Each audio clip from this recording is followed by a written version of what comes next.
banyak kita alami perubahan-perubahan yang terjadi,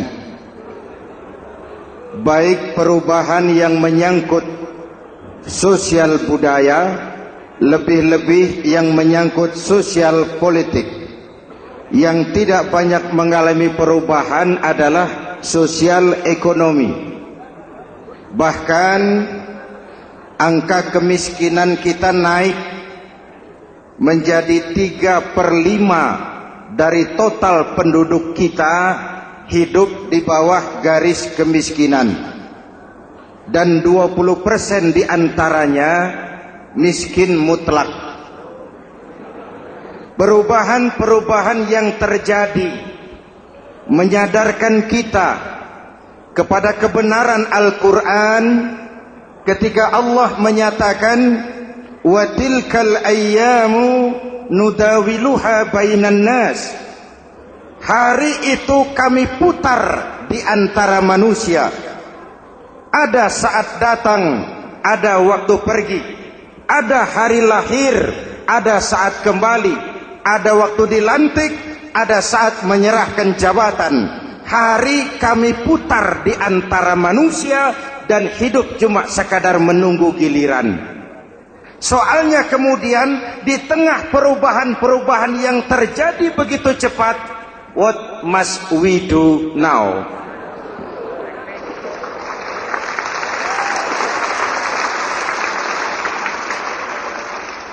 Saya juga nggak ngerti itu. Yang penting kan penampilan.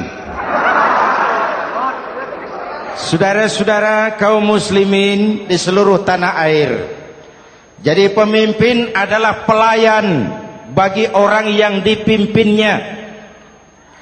Okelah, perbaikan ekonomi, pembukaan lapangan kerja baru kita serahkan kepada pemerintah, karena kita percaya mereka orang-orang terpilih belaka yang dipilih dengan kepercayaan akan mampu membawa rakyat keluar dari kesulitan.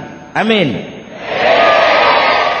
Tugas kita sekarang di zaman susah meluruskan akidah. Jangan sampai mbah dukun yang naik ke permukaan. Betul? Islam misinya yang pertama membebaskan manusia dari kemusyrikan.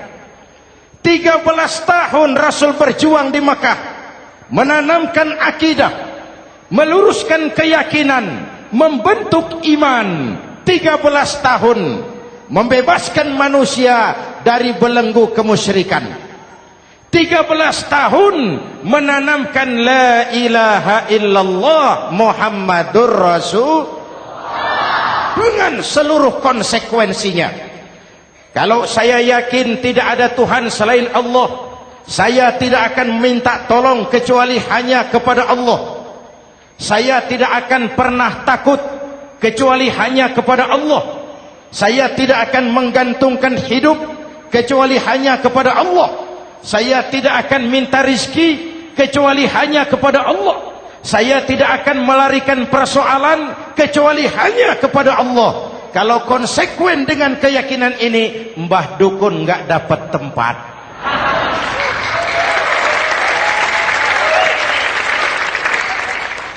Akur? Ayo lihat secara sederhana. Saya sandaran di tiang, tiangnya ambruk, sayanya jatuh. Saya sandaran di tembok, temboknya runtuh, saya juga runtuh. Saya sandaran kepada orang kaya, dia jatuh miskin, saya bangkrut. Saya sandaran kepada jenderal, dia pensiun, saya selesai.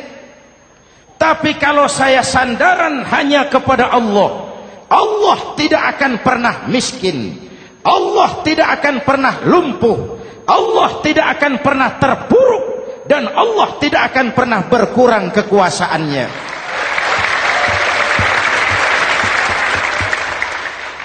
Maka umat Islam, sesulit apapun zaman yang kita hadapi, Allah juga tempat kita bersandar.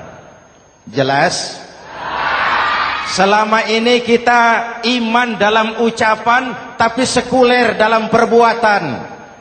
Di masjid ada Allah, di kantor Allah tidak ada, maka korupsi merajalela.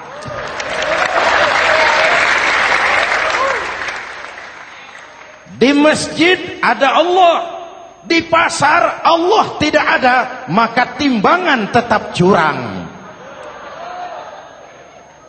Kita iman dalam ucapan tapi sekuler dalam perbuatan. Oleh karena itu, sesulit apapun zaman yang kita hadapi, iman jugalah pegangan kita. Allah juga tempat kita bersandar. Boleh zaman berubah, akidah jangan sampai goyah.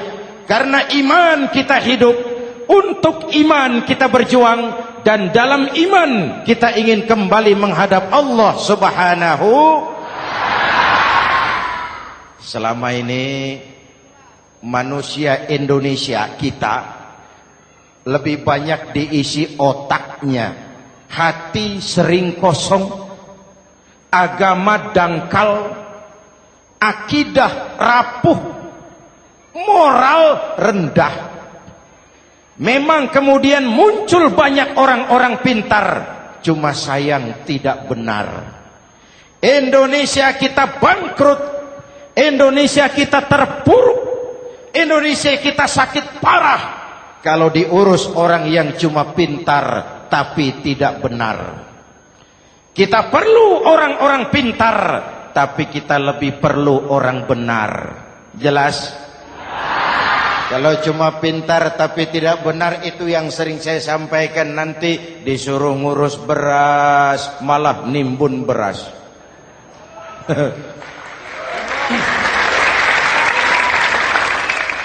Disuruh ngurus laut malah jadi bajak laut. Disuruh ngurus hutan rame-rame jadi orang hutan. Jutaan hektar hutan Indonesia kita ini merupakan kekayaan sumber daya alam kita yang harus digunakan bagi sebesar-besar kemaslahatan rakyat. Yang disuruh ngurus hukum malah bikin hukum seperti pisau, tajam ke bawah, tumpul ke atas. Jangan heran lalu di masyarakat muncul street justice, pengadilan jalanan, sebagai refleksi dari ketidakpuasan melihat sikap hukum yang sangat berpihak. Kalau yang kecil salah, hukum cepat-cepat ditegakkan.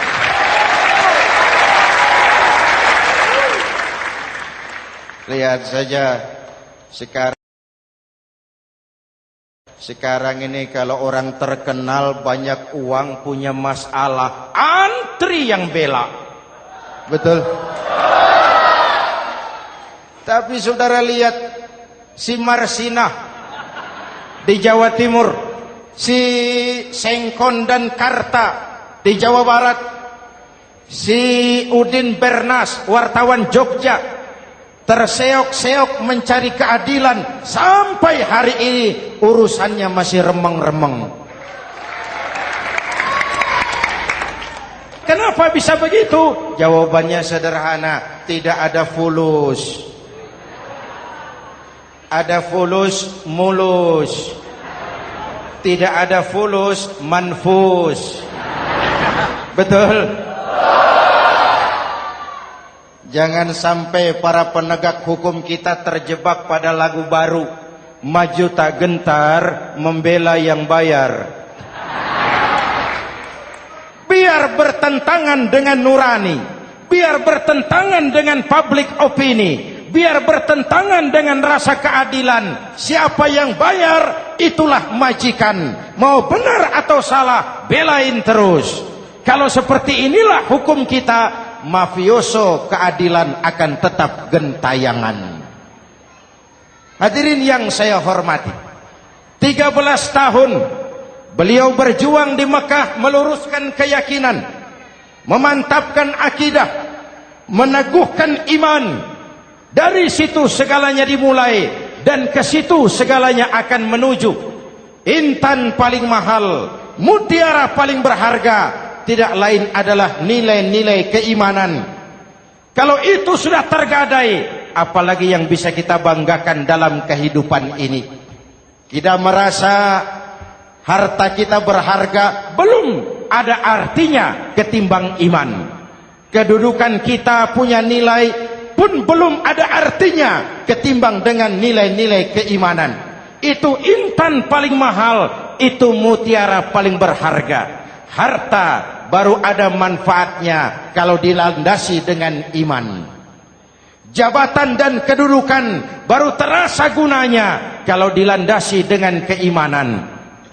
Kalau jabatan lepas dari iman, yang akan lahir Fir'aun baru. Jelas? Kalau harta terlepas dari iman, yang akan muncul adalah konglomerat Korun.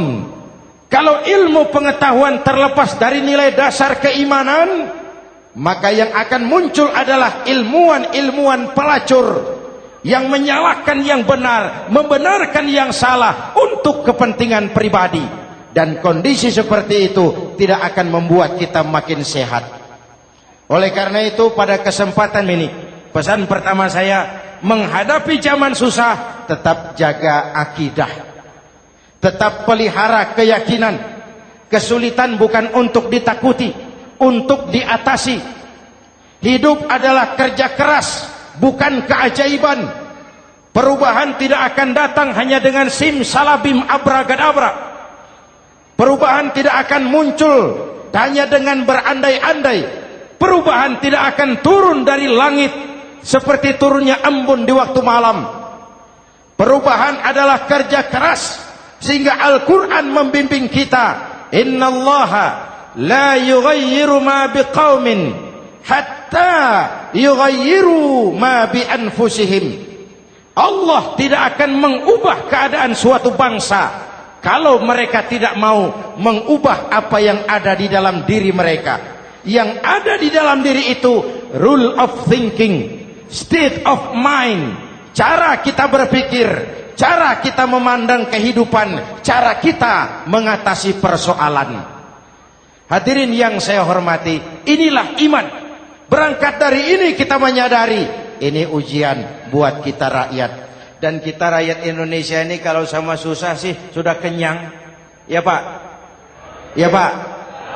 Kita ini sebagai bangsa mengalami apa yang disebut oleh Bung Karno up and down. Naik, turun, timbul, tenggelam, pasang, surut. 350 tahun dijajah oleh Belanda, kita susah. Berangkat Belanda, masuk Jepang, susah lagi. Pergi Jepang, datang nikah, susah lagi. Lalu kita merdeka, dirongrong oleh berbagai pemberontakan, susah lagi. Makan bulgur, antri minyak. Lalu PKI berontak, susah lagi. Muncul orde baru, lama-lama susah lagi. Orde baru selesai, naik reformasi, mulai repot nasi, susah lagi.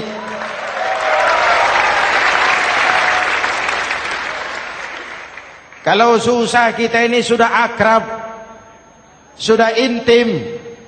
Mestinya kalau sudah susah seperti itu, jangan salah sikap menyikapi kesusahan.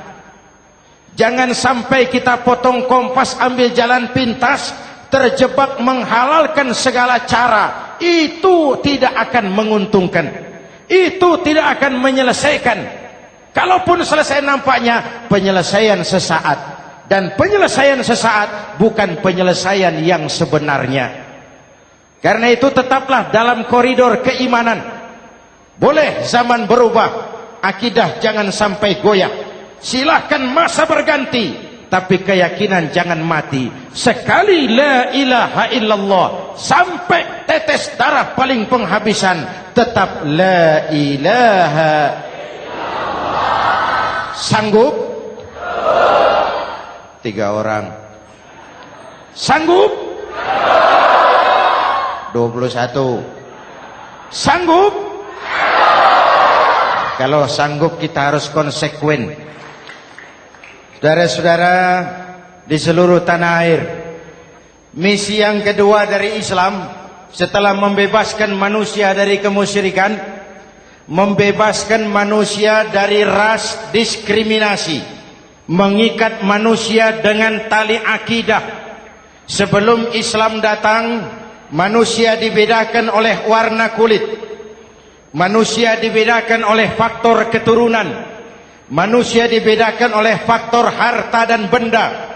Adalah Rasul yang mengajarkan, innallaha la yanzuru ila suwarikum wala ila amwalikum walakin yanzuru ila qulubikum wa a'malikum. Allah tidak melihat potonganmu, Allah tidak melihat hartamu. Yang Allah lihat itu adalah hatimu dan amal perbuatanmu. Jauh sebelum Amerika teriak-teriak membanggakan apa yang mereka sebut sebagai Declaration of Independence, Nabi sudah mengajarkan kepada kita semua, An-nas kulluhum li Adam wa Adam min turab la fadla li Arabiyyin ala ujamiyyin illa bittaqwa. Seluruh manusia berasal dari Adam. Adam diciptakan dari tanah. Tidak ada kelebihan Arab dengan yang bukan Arab kecuali takwanya. Jauh sebelum Amerika mencanangkan bahwa semua manusia dilahirkan sama, that all men are created equal. Jauh sebelum itu Islam sudah membebaskan manusia dari ras diskriminasi.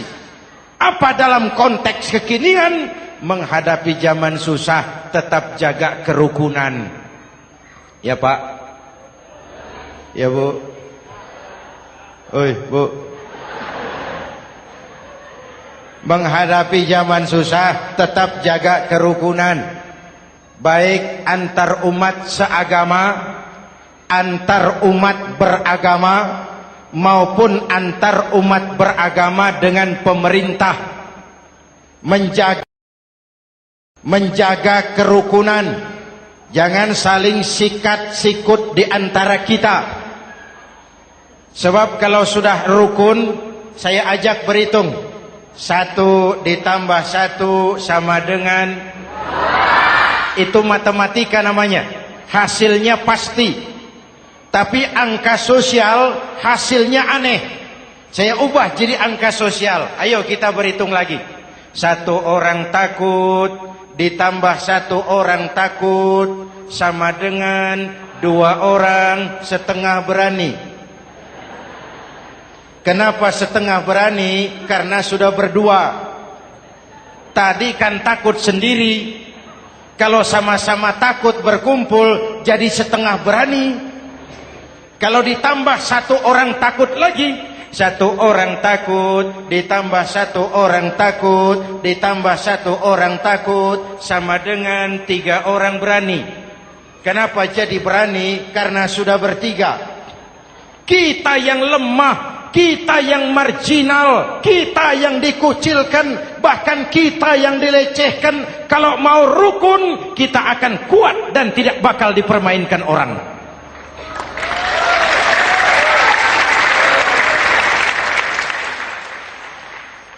Tapi kalau rukunnya yang satu mau menikam yang lain, saya ajak berhitung lagi. Yuk berhitung yuk. 1 ekor ayam ditambah 1 ekor musang sama dengan 1 ekor musang. Kemana ayamnya? Dimakan musang. Betul nggak nih hitungan? Ayo kita hitung lagi. 1 ekor ayam ditambah 1 ekor musang sama dengan 1 ekor musang. Kemana ayamnya? Dimakan musang. Jadi kalau kita suka kumpul dengan orang yang mau makan kita, selesailah kita.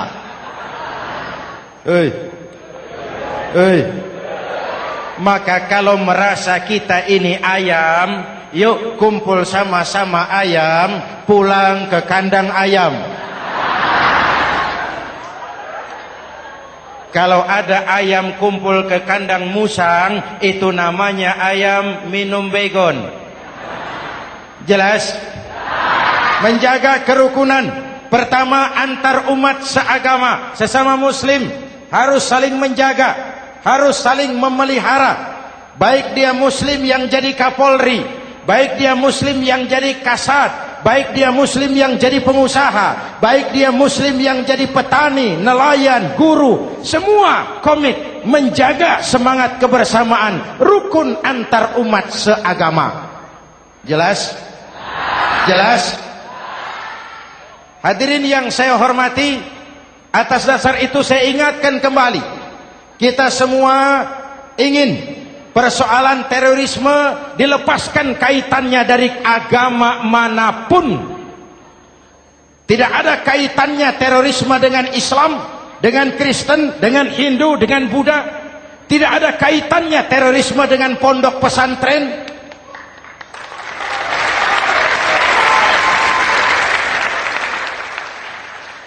Jangan sampai pesantren jadi kambing hitam. Karena sejak zaman penjajahan, pesantren sudah terbukti memberikan kontribusi bagi perjuangan memerdekakan rakyat Indonesia.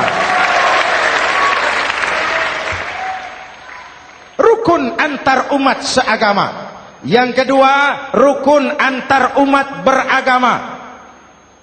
Islam ini rahmatan lil, jangankan manusia walaupun berbeda agama, binatang saja dihormati.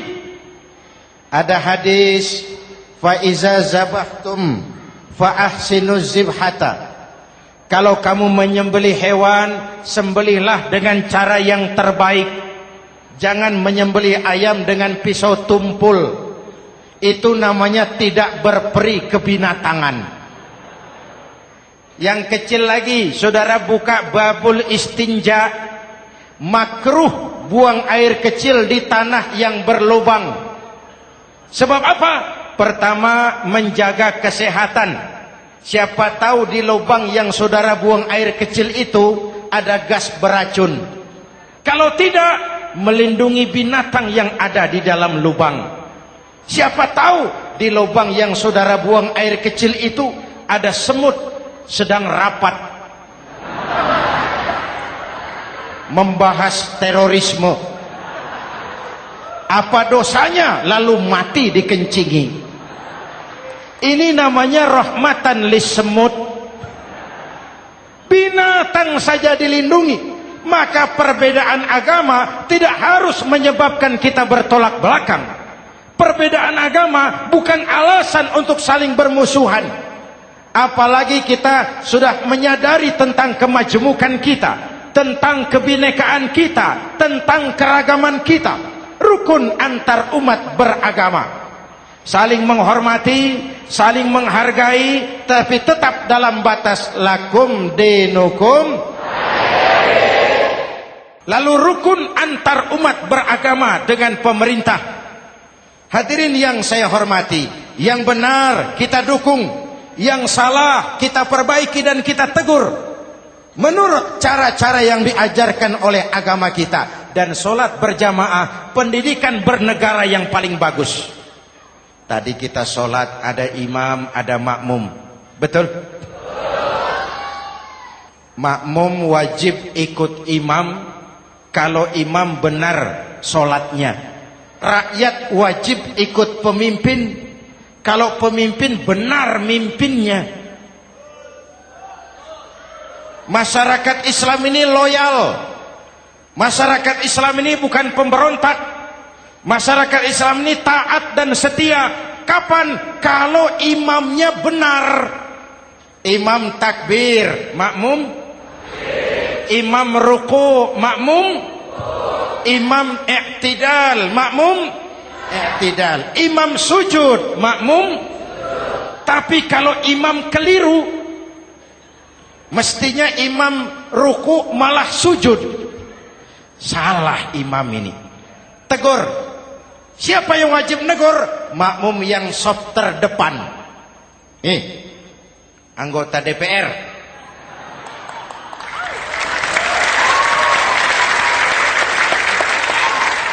Ini wakil-wakil makmum ini, saf di depan ini. Kalau imam keliru, mereka paling tahu. Ngomong, tegur. Bagaimana negurnya? Ada aturan main.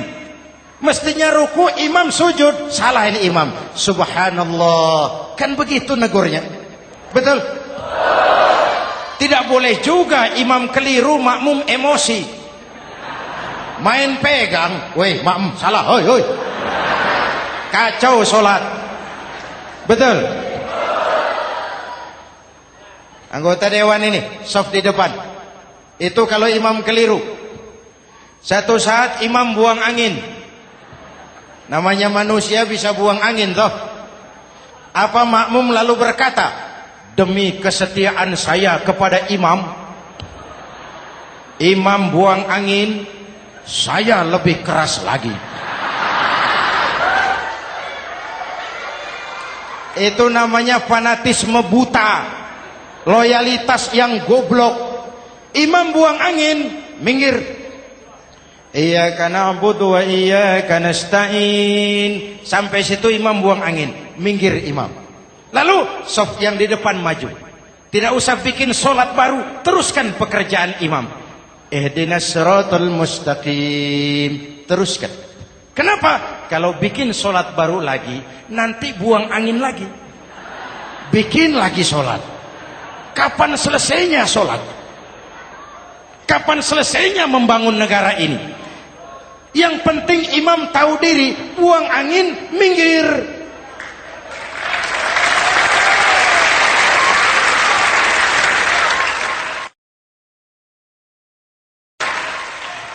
Ini kacaunya sholat berjamaah kita sekarang. Kacaunya negeri kita sekarang. Banyak imam sudah buang angin, gengsi. Dia aja merasa nggak punya salah.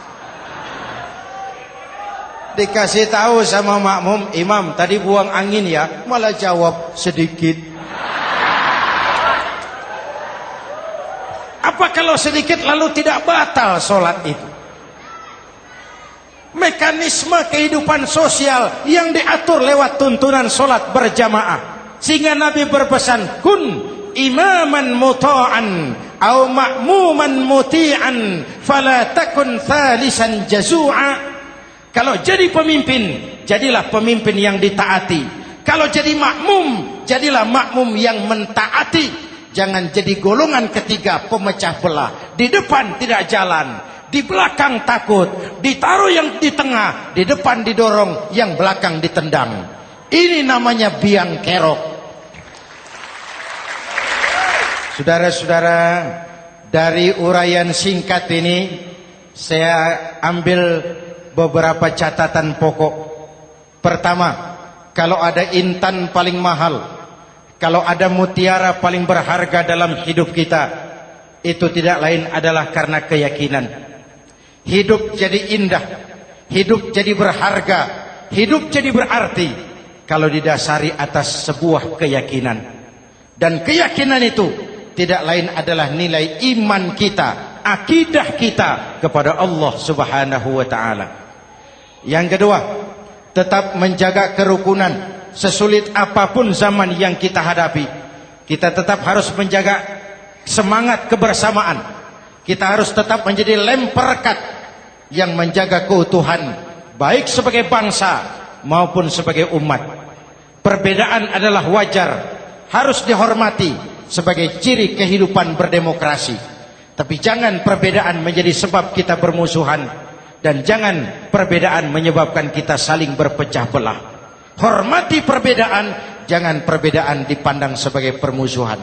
Dengan akidah yang kuat dan kebersamaan yang kokoh, ayo kita hadapi kesulitan, kita atasi kesulitan, dan dengan kerja keras untuk menyongsong hari esok yang lebih pasti. Mari kita Fatihah, semoga Allah memelihara kita bangsa Indonesia. Ala hadhihi niyyah wa ila hadratin Nabi. Al-Fatihah.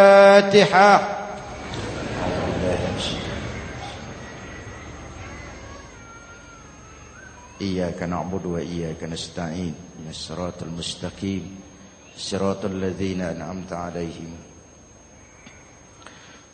بسم الله الرحمن الرحيم. آمين. الحمد لله رب العالمين. اللهم صل وسلم وبارك على سيدنا محمد وعلى آله وصحبه أجمعين. اللهم ربنا تقبل منا صلاتنا وصيامنا وقيامنا وتخشعنا وتعبدنا وتمم تقصيرنا يا أرحم الراحمين.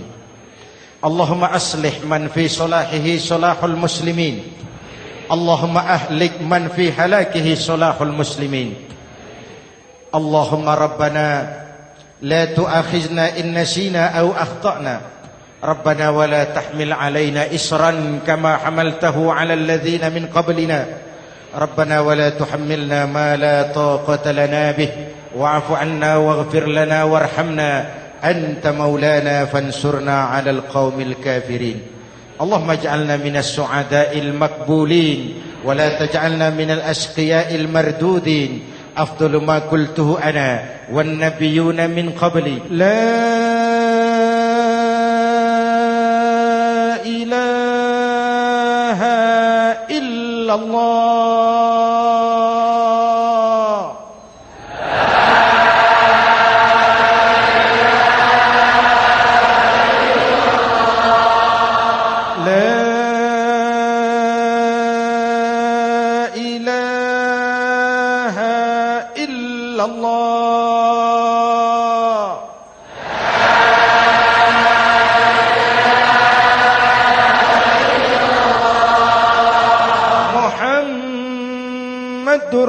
رسول الله.